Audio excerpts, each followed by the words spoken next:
Hello, I'm Sharice Johnson, the Executive Director of Barbara Jordan Endeavors, and I can't wait. It's time for the blue carpet brunch. The kids are already getting dressed, they're getting their makeup done, the guys are getting their clothes on, and they're about to get ready to walk this blue carpet. This is our first time ever having a fundraiser, so you can just imagine how excited we are, how excited our founder is, Miss Thelma Scott. This has been her vision for so long, and a dream deferred is not a dream denied. So we're just thankful that God has been so faithful to us that we still have an opportunity to continue to help students with disabilities and help them to understand their abilities. Okay, so sit back and relax.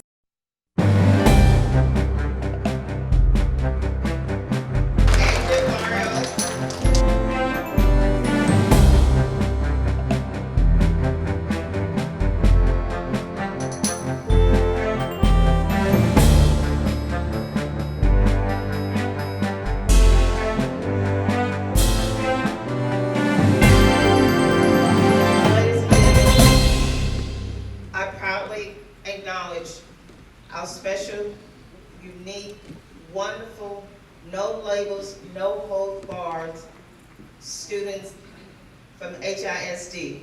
Patrice Degree, Angel Barrios, Daisha Hebert, Natasha T, Eric Selena, Denisha Lee, Jamari Jackson, Kelsey Dawson, Adam El Shahid, Everson Bushnell.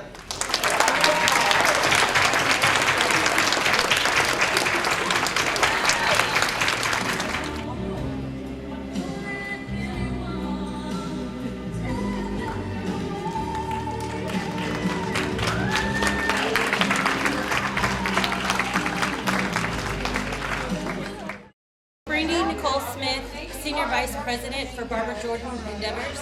I thoroughly enjoyed the event. It's an honor to come together as an organization to celebrate our students with unique abilities. I basically will do whatever I can to help the organization honor these children and give them the opportunity to move forward and go to college.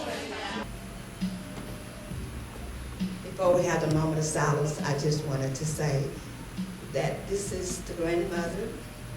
This is the three kids of one of my students at Barbara Jordan High School. She had a disability, she was deaf, and couldn't understand English very well. But she always come to Miss Scott and talk to me about everything. Rose, Susanna was molested at 11. She had her first child at 12, and this is her son, which is autism, and he is not able to speak, and these are her other two kids during the time before that she committed suicide. And I just wanted to say, when a student tells you that they're suffering in silence, you can't just say they're taking up all of your time. I know some of the teachers and the kids says, Miss Scott, she just want all of your attention. She didn't want all of my attention, but I understood her.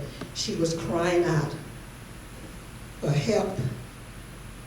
She was going to tell me who the person was that molested her. It was a family member, and her mother did not get along. This is a lady who raised her, took care of her kids, did everything. But I want everybody to know everything that looked good is not good. Because if you see me, you don't know what I go through behind closed doors. I deal with chronic pain. Some days you don't see me, that means I can't get out. I had a stroke last year, but God blessed me to be able to do that. I had a stroke in church because my heart is to help the children. It's not about me, it's about the kids. But I deal with high blood pressure, very high blood pressure. And that day, I promised Susan, I had stood her up one time, and I promised her that Saturday I was going to pick her up and we was going to go to lunch and we was going to talk. But I deal with that stuff, and I know you know vertigo. I had real bad spell at home, and I fell. I had knocked 3 teeth. I was out with my daughter falling bleeding. So I stood her up that day. When I finally come through from the medicine, I tried to call. But that Saturday, she took her life. And I know it's not my fault, but I feel like there's a hole left in my heart. Because when you have a disability, you have to understand everything look good, it's not good.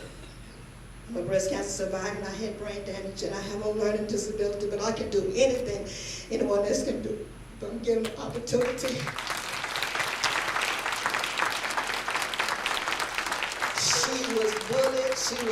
She was bullied. I've been bullied. But as my husband's spirit came to me, I know my strengths. And I can do this. I have not had the resources since my husband passed to do what I'm doing. You wonder how 15 years I can operate without funding? You don't know the man I serve above. He is a good guy, but I know my strengths. It's about the children. It's not about me. All I'm asking is to help the children. To children, because these kids here today, they need all of us. I can't do it by myself. And I'm asking you today to please help the children. You're not helping Miss Scott. You can't take nothing from me, but you can take from the children. So thank you very much for your very warm welcome. It is truly an honor to be here. I am grateful and humbled to be here. Thank you all for coming out and supporting such an amazing and well-needed and well-served event. I want to thank Mrs. Scott. She is truly one-man machine. I've just so enjoyed, yes, give it up for her. I have enjoyed watching her and this vision that has come to manifest itself today. It's amazing to think that she's been the founder of this amazing organization for 15 years, and this is the first time she's reached out for funding, so this is amazing. Give her another hand of applause, please. And the problem with our culture, as we're actually watching it every day unfold here in the news lately, is we do too much of making assessments and assumptions based off of face value. We assume someone's worthiness or their value is based on face value, what things look like on the outside or at first glimpse. We have to change and challenge that view. We have to challenge ourselves and go deeper, to ditch the ideology of instantaneously taking things and people for face value, what we see on the outside, without considering its true value. The true value meaning its inherent qualities and its attributes that make up the core of who and what a person really is. We often blur the lines of distinction between actual facts of our life, meaning the experiences and circumstances and situations, and we confuse that fact with actual truth. It may be a fact that you have physical challenges and limitations. It may be a fact that you don't learn or process things as quickly or as clearly as someone else. It may be a fact that financially, you just aren't at the place where you would like to be, or maybe you're not able to provide in the manner that you would like to. It may be a fact that you aren't necessarily in the place or position in life that you would like to or that you anticipated being in. It may be a fact that life threw you an unexpected curveball that left you in a physical, mental, spiritual, financial place that you would have never dreamed to be in. It may be a fact that the area of town that you live in causes other people to make false assumptions about you. It may be a fact that the rules that work for them, they just don't work for you. It may be a fact that, hey, life just isn't playing fair. However, in the midst of all those facts, the truth will always trump fact. And the truth says that even in the midst of the trial, the challenge, the setback, the faulty assumption that didn't actually happen to you, but it really happened for you, that you are perfectly and wonderfully created just as you are for such a time as this. That you are here for a reason with a purpose and significance that only you can fulfill.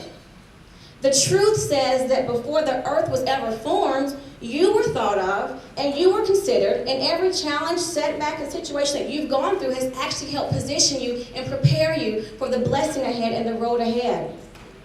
Go get it. I need to snap right there. Go get it. Whatever your it is, go get it, because your it is going to look different from her it, from his it, from your it. Only you get to determine what your it is. Only you get to decide on what that it is. Give yourself permission to go get it, to go believe in it, to go do it, to go have it, to go live it, and to go be it. Because whether you see it or not, or feel it or not, or even accept it or not, you have everything you need to go get it. And in the words of Glinda, the Good Witch, from one of my favorite childhood shows, The Wizard of Oz, you've had the power all along. You just had to learn it for yourself.